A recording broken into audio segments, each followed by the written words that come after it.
आज जे आहे कस्टोडियल डेथच्या संदर्भात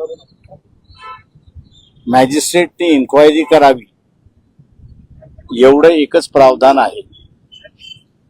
पण मॅजिस्ट्रेटच्या इन्क्वायरी नंतर कोणी निर्णय घ्यायचा, कसा निर्णय घ्यायचा, त्याची पुढची इन्क्वायरी कशी करायची, या अपुरा आहे. आणि म्हणून आम्ही असं कोर्टाला असं म्हटलं की याच्यामध्ये सोमनाथ सूर्यवंशी हे कोर्टाच्या कस्टडीमध्ये असताना त्यांचा मृत्यू झालेला आहे.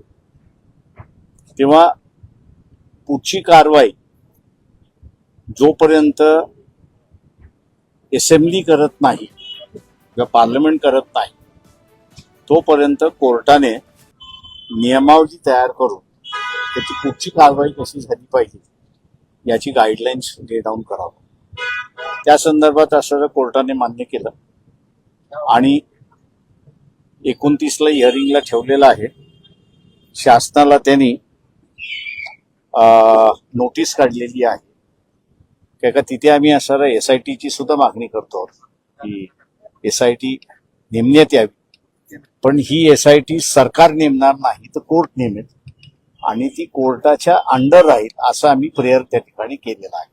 आता कोर्ट ग्रांट करतं का ते बघणं महत्वाचं.